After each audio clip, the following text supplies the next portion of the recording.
Hello दोस्तों, कैसे हैं। ग्लोबल पीपल्स एकेडमी में आपका स्वागत है। मैं आनंद कुमार आप सभी का स्वागत करता हूं।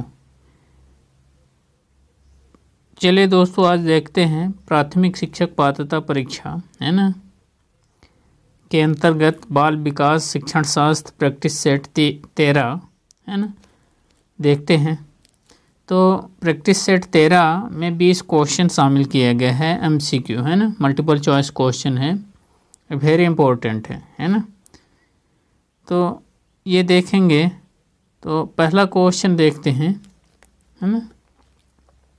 तो अधिगम स्थानांतरण के दायित्व सिद्धांत के प्रवर्तक थे। अधिगम स्थानांतरण के दायित्व है ना, द्वित सिद्धांत है ना, द्वित सिद्धांत के प्रवर्तक थे। कौन थे? थॉर्नडाइक, स्पीयरमैन, जड, गिलफोर्ड है ना।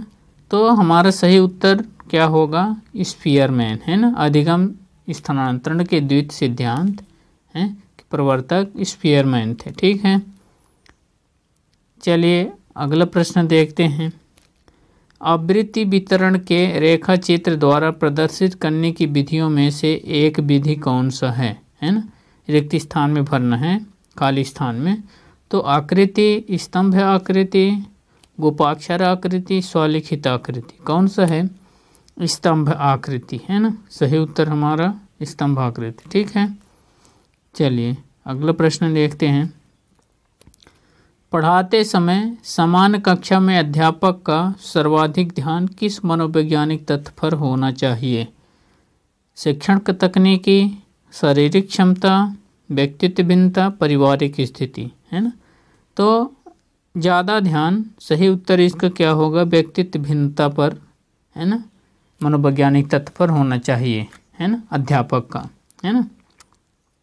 ठीक है, चलिए अगला प्रश्न देखते हैं। मनोविज्ञान में सर्वप्रथम आपने आत्मा का परित्याग किया, फिर आपने मन और फिर आपने चेतना का। अभी वह एक प्रकार के व्यवहार को सजाए हुए है। कथन था किसका?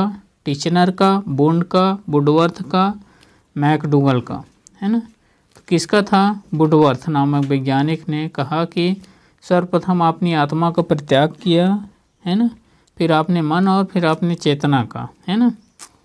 ठीक है, चलिए प्रश्न नंबर 5। मनोलैंगिक विकास में सुप्तावस्था का वर्ष अंतराल संबंधित है। 2 से 5 वर्ष, 6 से यौवन तक, 18 से 20 वर्षों का, 20 से 22 वर्षों का है ना। तो प्रश्न नंबर 5 का 6 से यौवन तक है ना, सही उत्तर हमारा सुप्तावस्था, मनोलैंगिक विकास में सुप्तावस्था का वर्ष अंतराल 6 से यौवन तक है। ठीक है, चलिए प्रश्न नंबर 6 देखते हैं कि विकास के मनोसामाजिक सिद्धांत का प्रतिपादन किसने किया था? खाली स्थान भरना है। एरिक्सन ने, फ्रायड ने, कोहलर ने, वाटसन ने है ना। तो विकास का मनोसामाजिक सिद्धांत है ना किसने किया था? एरिक्सन ने है ना। सही उत्तर हमारा क्या होगा दोस्तों? एरिक्सन है ना।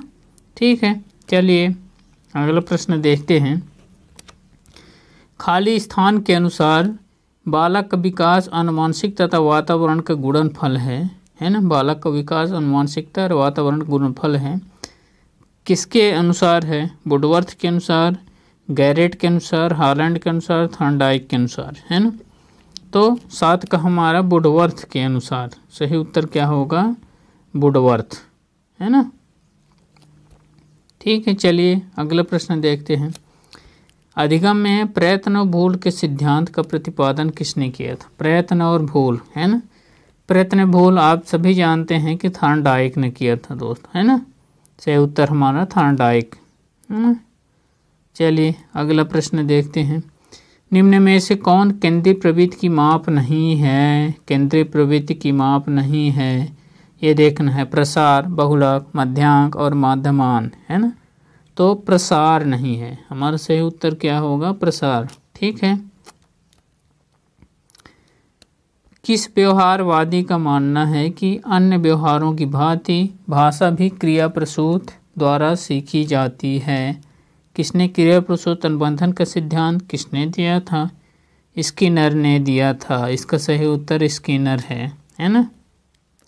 चलिए अगला प्रश्न है, खाली स्थान डॉट डॉट के अनुसार इदम अहम परम अहम, है ना, इदम अहम परम अहम व्यक्तित्व के 3 घटक हैं। किसने कहा था? बंडूरा ने, यूंग ने, हिल्डर ने, फ्रायड ने। तो ये मेरे ख्याल से फ्रायड होगा, है ना, सिगमंड फ्रायड। सही उत्तर क्या होगा? सिगमंड है ना, फ्रायड, है ना। सिगमंड फ्रायड ने ही इदम अहम और परम अहम व्यक्तित्व के 3 घटक बताए थे। ठीक है। चलिए अगला प्रश्न, थॉर्नडाइक का सिद्धांत निम्न में से कौन सी श्रेणी में आता है? व्यवहारात्मक सिद्धांत, ज्ञानात्मक सिद्धांत, मनोविश्लेषणात्मक सिद्धांत, इनमें से कोई नहीं, है ना। तो इसका सही उत्तर होगा व्यवहारात्मक सिद्धांत। थॉर्नडाइक का सिद्धांत कौन से श्रेणी में आता है? व्यवहारात्मक सिद्धांत की श्रेणी में। ठीक है। चलिए प्रश्न नंबर 13 देखते हैं, सीखने के वक्र किसके सूचक हैं? किसके सूचक हैं सीखने का वक्र? सीखने की प्रगति के सूचक, सीखने की मौलिकता के सूचक, सीखने के ज्ञानात्मक स्वरूप के सूचक, सीखने के रचनात्मक के सूचक। किसके सूचक हैं? तो इसका उत्तर सही होता है सीखने की प्रगति के सूचक हैं, है ना। सही उत्तर हमारे सीखने की प्रगति के सूचक हैं। ठीक है।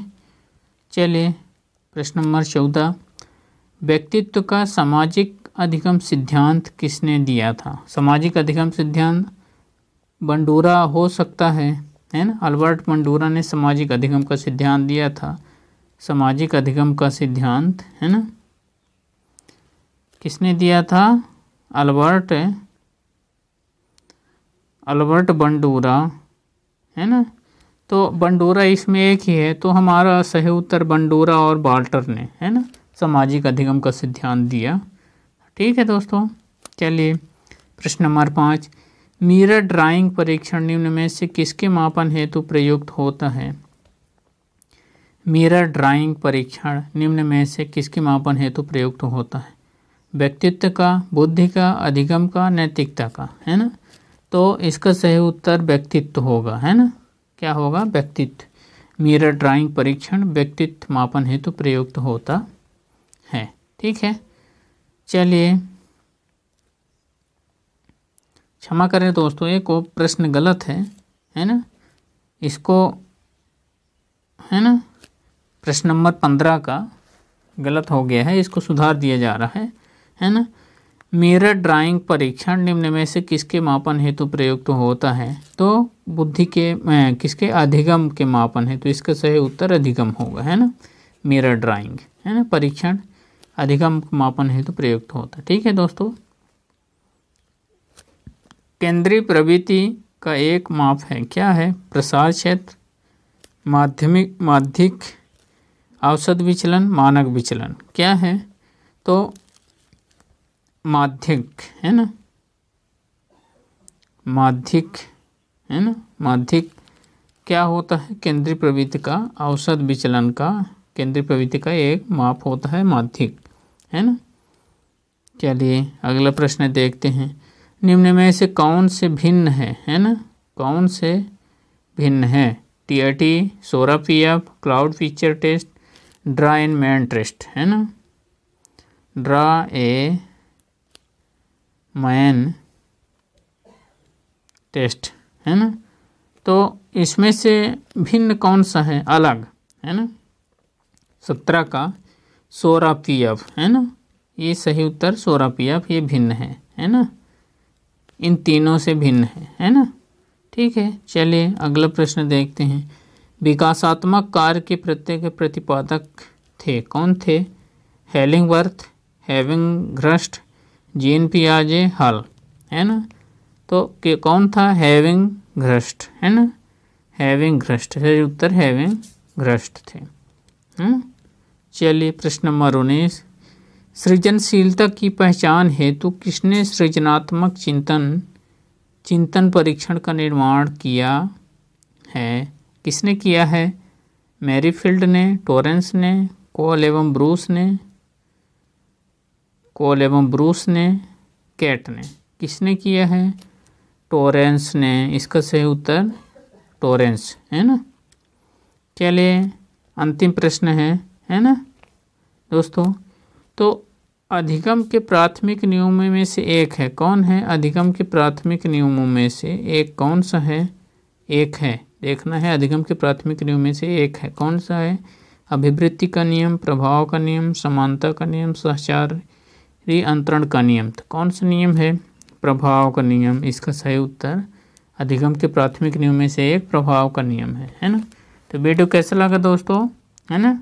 कमेंट करके ज़रूर बताएं। इस वीडियो को देखने के लिए धन्यवाद। हम अगले वीडियो में पुनः